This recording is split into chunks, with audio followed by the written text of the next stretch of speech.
Bulan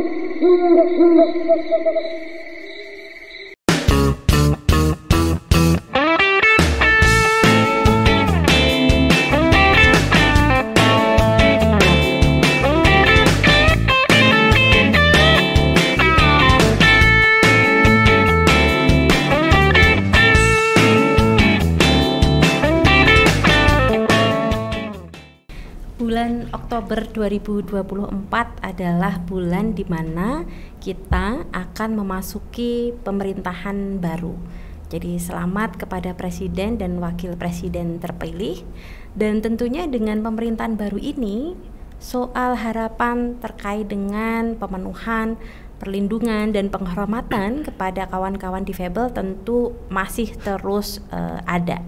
Dan komitmen selama ini dari pemerintahan sebelumnya itu juga patut kita apresiasi karena sudah ada regulasi-regulasi yang kemudian dihasilkan, misalkan 7 peraturan pemerintah, kemudian 2 peraturan presiden, dan saat ini masih menyisakan 1 peraturan pemerintah soal konsesi yang masih terus harus kita kawal.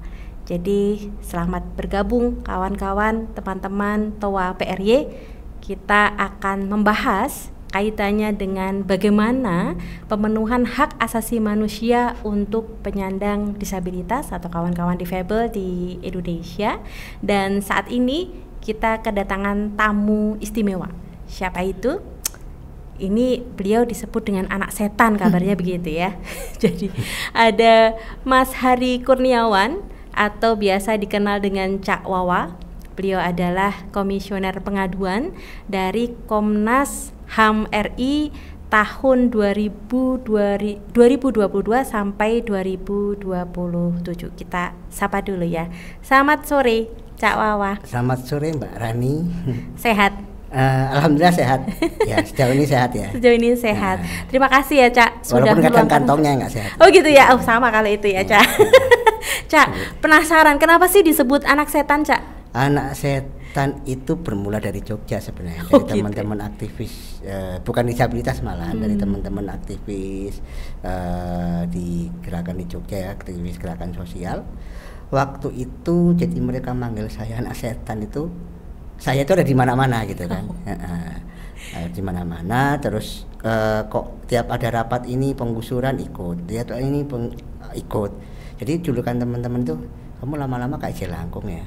Loh sebenarnya saya ini bayi bajang lah gitu kan. Oh jadi anak setan. Iya, jadi anak setan itu kemudian dipopulerkan oleh mereka. Nggak taunya udah nyebar di Jawa Timur, tak pikir hanya seputaran Jogja. Begitu balik ke Jawa Timur, teman-teman udah manggil anak setan gitu kan.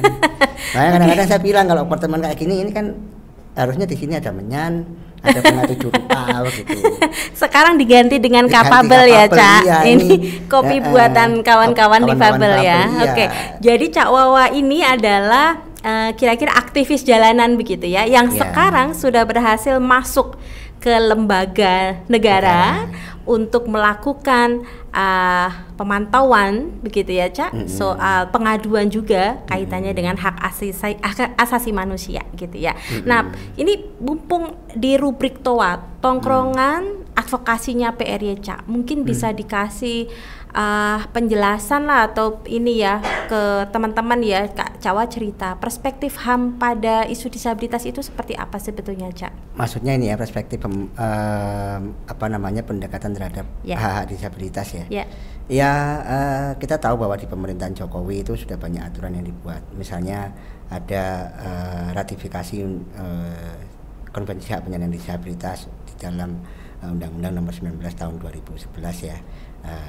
Tapi nggak tahu itu di era Jokowi belum ya kayaknya. Terus kemudian di era Jokowi ada Undang-Undang 8 2016 dengan turunannya yang sampai hari ini juga masih ada turunan yang belum, yaitu di RPP konsesi ya, yang cukup alot karena memang RPP konsesi itu kan harus perhitungannya cukup matang ini terkait anggaran ya. Artinya sudah ada pergeseran dari nuansa karitatif ya, belas kasihan, kemudian menjadi pendekatannya adalah hak asasi manusia begitu. Tetapi ini sebenarnya belum terinternalisasi di KL, di kementerian maupun lembaga. Misalnya dalam konteks hak atas ketenagakerjaan memang sudah ada di Undang-Undang 8 2016 tentang kuota 2% bagi lembaga pemerintah. Pada kenyataannya masih banyak juga teman-teman yang masih dapat penolakan ketika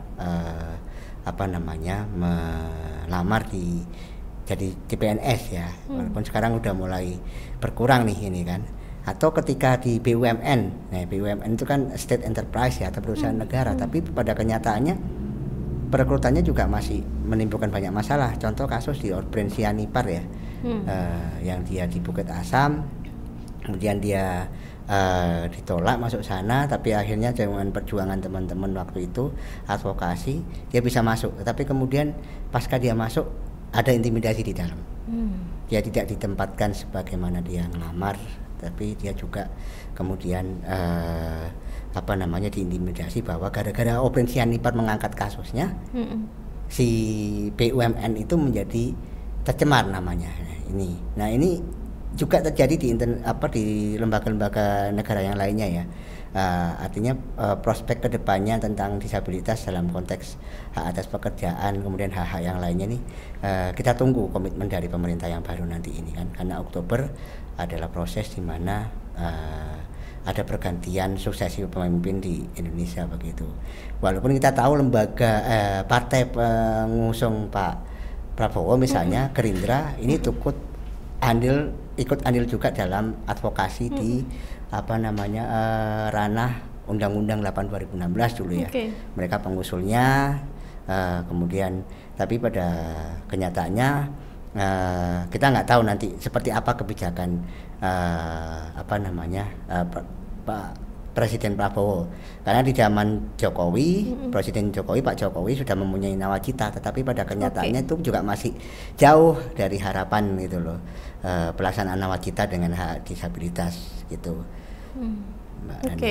Lagi-lagi nih soal konsistensi untuk mengimplementasikan komitmen ya, yang sebelumnya sudah disampaikan begitu ya di pemerintahan sebelumnya, dan bagaimana nanti pemerintahan baru ini akan kemudian kembali menegakkan komitmen Indonesia, tanggung jawab Indonesia untuk pemenuhan hak asasi manusia dari kawan-kawan difabel. Karena kan pemerintah kita juga sudah menandatangani konvensi internasional CRPD, dan bahkan secara periodik pemerintah kemudian kan harus mempertanggungjawabkan itu begitu ya di sidang komite CRPD. Nah, tadi Cawawa mengatakan ini soal internalisasi gitu. Padahal undang-undangnya sudah dari sejak tahun 2016. Apakah ini hanya perkara soal internalisasi atau kemudian ini soal keseriusan yang memang masih perlu dipertanyakan, Cak Wawa? Ya, kalau berbicara antara keseriusan maupun internalisasi sebenarnya semuanya ada hubungannya ya.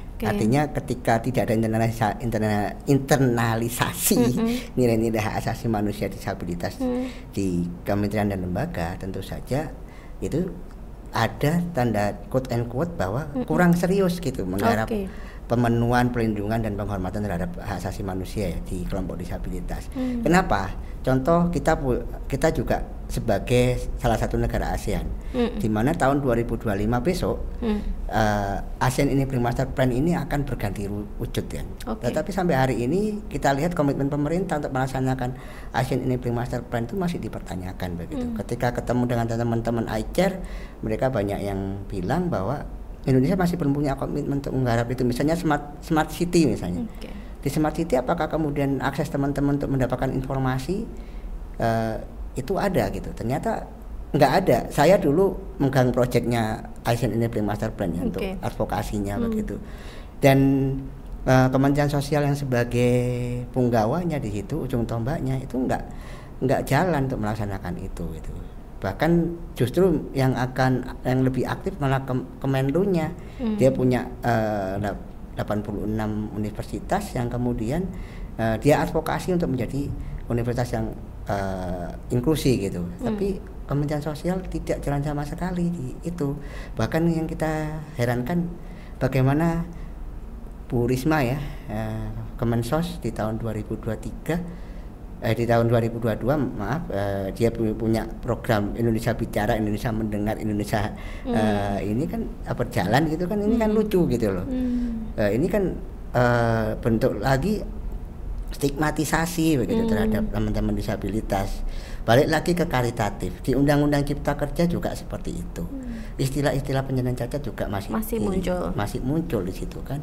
Balik lagi mundur lagi kan, jadi ini gimana sih? Terus kemudian kemarin pasal 433 ketika digugat melalui Mahkamah Konstitusi, bukannya malah dihapuskan, malah mengalami perluasan makna. Yang dimaksud dengan pengampuan itu untuk disabilitas mental dan disabilitas intelektual, walaupun kata harus itu dijadikan dapat gitu kan. Tapi ini kan semakin memperdalam stigma yang terjadi di disabilitas begitu. Nah, ini yang jadi PR besar kita. Ketika kemarin saya di Jenewa misalnya membawa isu disabilitas mental, itu jadi perhatian serius. Bahkan makanya spesial repertoire komite Ecosop dan komite Sipol itu akan turun ke Indonesia gitu. Untuk melihat bagaimana pelaksanaan isu-isu disabilitas. Jadi baik itu isu ketenagakerjaan, kemudian isu-isu institusionalisasi tadi. Oke. Artinya bahwa komitmen kemudian tanggung jawab ini tidak hanya sebatas pada memproduksi berapa banyaknya produk-produk kebijakan dan regulasi ya, tetapi kemudian apakah hasil dari produk kebijakan yang kemudian sudah dihasilkan itu betul-betul bisa dirasakan manfaatnya, bisa merubah secara signifikan atas penghidupan dan teman-teman difabel, kawan-kawan difabel ini betul-betul bisa merasakan hidup yang secara bermartabat begitu di Indonesia begitu ya. Tapi sebelum lanjut, kita ini sudah disuguhi kopi Cak Wawa. Ini ada kopi Capable. Kopi Capable ini diracik secara istimewa oleh kawan-kawan dari barista difabel seperti itu. Ada banyak sekali menunya, variannya. Ini Siti mewah banget ini. Siti mewah. Kalau saya bilang bukan istimewa, Siti mewah. Silakan Cak, bisa dinikmati terlebih dahulu Cak. Aduh, ini saya di endorse.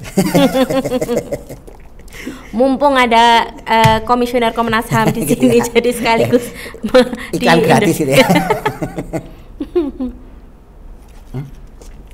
Oke, Cak. Ini kan teman-teman TOA PRY ini banyak yang tinggal di pedesaan dan bahkan juga ada yang tinggal di wilayah 3T, di kepulauan terluar juga ada. Nah, tadi kan kita bicara soal komitmen HAM itu di area yang di atas begitu ya, di global, di tingkat global, kemudian di tingkat nasional. Nah, kalau kemudian kita turunkan ke tingkat desa misalnya, masihkah praktek diskriminasi terhadap kawan-kawan difabel untuk bisa meraih dan mengklaim haknya, Cak Wawa? Di desa pasti masih, karena bagaimanapun juga pemahaman orang-orang di desa itu kan masih menggunakan pendekatan moral ya, sama religius begitu. Nah, artinya memang orang masih melihat bahwa ketika saya punya anak disabilitas atau anak difabel, berarti saya dapat kutukan dari Tuhan itu kan. Ya, enak banget orang tuanya yang kemudian bunuh ular yang jadi korban anaknya gitu. Nah, itu juga harus mulai dibenahi gitu kan. Artinya saya salut dengan teman-teman PRY ya yang sampai ada tinggal di pulau terluar. Artinya ini kan jadi potensi kita untuk memberikan pemahaman kepada masyarakat luas, termasuk masyarakat pedesaan gitu. Walaupun saya tahu perjuangan teman-teman PRY itu kan mendaki gunung, lewati samudra, lembah gitu kan, nggak ninja hatori begitu kan. Nah itu kan ya itu perlu diapresiasi. Artinya memang kita masih butuh champion-champion untuk menyampaikan itu kepada masyarakat. Nah memang terutama kelompok-kelompok agamawan ya, mau itu pendeta, mau itu kiai kayak apa, karena pemahaman mereka masih sebelah mata begitu loh melihat disabilitas, ya kan. Karena tadi itulah dianggap itu dosanya masa lalu orang tuanya sehingga anaknya jadi disabilitas begitu kan. Nah, tapi mereka nggak paham bahwa di dalam agama mereka masing-masing, mau Kristen mau Islam, itu ada ajaran-ajaran yang mengistimewakan disabilitas begitu kan.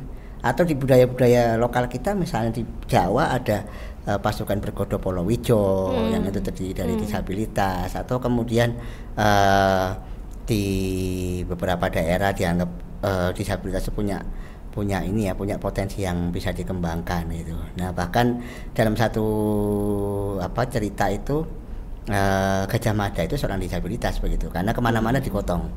Nah ini jadi gambaran Gajah Mada yang sebagai seorang yang kuat, kokoh dan pendiri Bayangkara itu rupanya dalam beberapa kitab dan manuskrip yang ada dia adalah disabilitas gitu. Nah, kenapa kemudian ini mengalami kemunduran kok sehingga menganggap disabilitas adalah kutukan sehingga harus disembunyikan? Bahkan kalau kita ngomong Jogja yang katanya sudah dalam tanda kutip ramah disabilitas, ketika kita turun ke lapangan masih ada aja teman-teman yang disembunyikan ya kan, masih ada teman yang dipasung begitu. Itu Mbak Rani. Ya. Oke, jadi ini kan soal pemahaman masyarakat ya terkait dengan hak yang harus dipenuhi, yang harus dihormati dan harus dilindungi begitu. Tapi soal layanan publik, layanan dasar begitu, apakah juga masih ada yang mendiskriminasi kawan-kawan difabel? Masih. Bagaimana misalnya? Kemudian mereka karena mereka tidak terdata. Ngomong pendataan sekarang sejauh mana sih gitu kan? Harusnya kan pendataan itu dimulai dari desa ya. Karena desa sebagai satuan terkecil yang tahu bagaimana penduduk di sana. Tapi ya itu tadi ini nggak berjalan begitu. Ketika kita ngomong SID ya, sistem informasi desa tidak pernah mencantumkan di situ data disabilitas. Yang saya tahu begitu ya. Ketika saya jadi relawan kebencanaan baik dengan Yakum maupun dengan teman-teman TRK Inklusi misalnya, nggak ada itu data disabilitas. Bahkan nggak tahu RT-nya. Yang lucu itu kan jangankan jadi tren menyembunyikan disabilitas itu bukan terjadi ke masyarakat ekonomi ke bawah gitu. Tapi misalnya di Malang trennya justru malah ke masyarakat ekonomi atas. Contohnya pernah saya menemukan jadi ada anak tuli yang dikurung oleh orang tuanya. Dan bapak ibunya guru. Jadi bisa dibayangkan ini kan guru punya pengetahuan tentang disabilitas dan bahkan bisa mencari pengetahuan tentang itu. Depannya itu SLB tapi SLB sendiri nggak bisa ngapa-ngapain untuk mencegah itu gitu loh. Karena ya itu bagi mereka ini udah masuk ranah privat gitu. Anak ini nggak sekolah padahal anak tuli kan. Gitu. Jadi itu yang terjadi gitu. Artinya penyadaran itu memang diperlukan ya. Cak, jadi kalau seperti itu, siapa sebetulnya yang memiliki tanggung jawab utama untuk memastikan kinerja dari pemerintah ini betul-betul dia memiliki komitmen dan menjalankan komitmen tersebut untuk pemenuhan, penghormatan, perlindungan hak dari kawan-kawan difabel?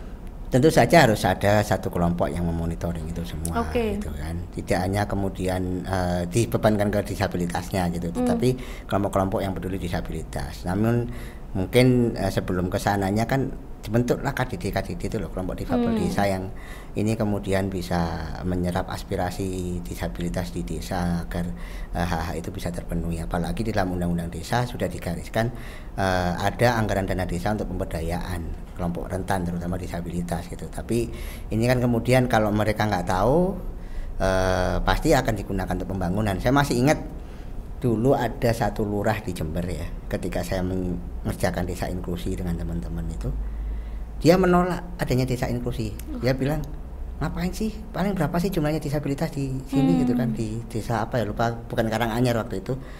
Tiba-tiba si kepala desanya kecelakaan dan kakinya diamputasi coba.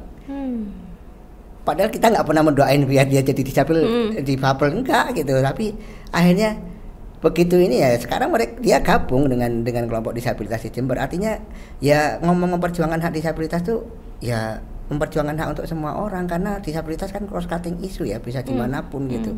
Ini yang nggak dipahami, bahkan ketika ngomong ke kelompok masyarakat adat pun mereka nggak paham terkait dengan disabilitas. Artinya memang ini perlu merangkul semua orang. Ketika ngomong masyarakat inklusi, maka ini kerjaannya semua orang untuk mengawasi kerja-kerja pemerintah, termasuk mengawasi saya sendiri sebagai anggota Komnas HAM gitu, Mbak. Oke, jadi isu difabel ini adalah isu lintas sektor yang saat ini harus dikerjakan oleh berbagai kementerian lembaga begitu, dan tugas kita sebagai masyarakat sipil ini kemudian melakukan pemantauan. Dan Cak Wawa tadi secara jelas mengatakan bahwa kita sepertinya butuh ada gerakan yang harus terus dikuatkan dan diperluas ya, gerakan di tingkat grassroots, di tingkat komunitas untuk melakukan pemantauan bagaimana pemenuhan HAM dari kawan-kawan difabel gitu ya.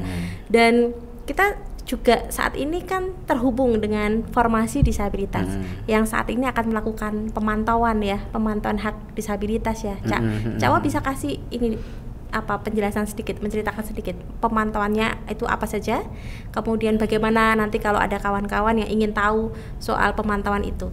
Ya, pemantauannya itu kan kalau di dalam Undang-Undang 8 2016 kan ada sekitar 20 hak ya. Tapi kalau 20 hak itu dijabarkan jadi 30 hak sebenarnya. Ada hak-hak khusus perempuan dan hak khusus anak gitu yang juga diatur di baik di CRPD maupun di Undang-Undang 8 2016. Nah, tentu saja ini yang harus dipantau begitu. Nah, tentu saja kita harus membuat indikator-indikator dari setiap hak yang akan dipantau. Hak atas pekerjaan misalnya, apakah hanya pemenuhan kuota 2%, tapi kemudian saya ingat ada satu perusahaan di Tropodo di Sidoarjo, dia menerima tuli, bahkan mengakui bahwa teman-teman tuli ini bekerja cukup efektif, tetapi kemudian aksesibilitasnya sama akomodasinya nggak dipenuhi, jadi nggak tahu kapan saatnya istirahat kalau nggak dijawab sama temannya yang non tuli, nggak tahu gitu kan. Gitu, karena asiknya bekerja gitu, ataupun kemudian penyediaan aksesibilitas buat yang mobilitas RAM dan sebagainya itu nggak dipenuhi.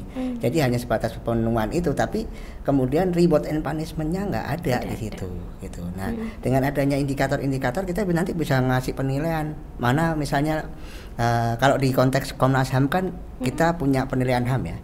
Penilaian HAM yang tahun ini udah mulai dikerjakan tuh untuk menilai KL, tapi di beberapa isu, nggak kayak formasi. Kalau formasi disabilitas itu kan dia di semua isu ya. Jadi kita akan melihat sejauh mana KL ini kementerian dan lembaga yang memenuhi hak asasi manusia, terutama hak kelompok rentan begitu. Nah, itu ada indikator-indikatornya, termasuk bagaimana kemudian korporasi juga harus menjalankan bisnis dan HAM gitu. Artinya tidak hanya menerima disabilitas, tetapi kemudian ada akomodasi yang layak yang harus ini. Jadi perlu dibuat indikator, kemudian diuji coba indikatornya dalam satu daerah, sehingga kita bisa menilai kalau tadi berapa indeks pemenuhan hak disabilitasnya di satu wilayah gitu kan. Nah, ini kalau udah terjadi kayak gini bisa kita ranking mana daerah yang kalau setara itu kan punya ranking ya, kota yang ramah atau kota yang melakukan pemenuhan terhadap hak atas agama ya, kebebasan beragama dan kepercayaan. Di ranking kan nomor 1 mana, nomor 2 mana, nomor 3 dan paling terburuk kota mana kan gitu. Paling terburuk Bekasi, Bogor kalau di catatannya setara kan. Nah, itu bisa nanti kan bisa buat ranking-ranking kayak begitu gitu. Oke. Jadi sekarang sudah ada indikator untuk pemenuhan hak disabilitas, dan indikator itu bisa diakses oleh siapapun, termasuk kawan-kawan ya yang berada di pedesaan, yang ada di sekitar kita, untuk nantinya bisa melakukan pemantauan begitu ya.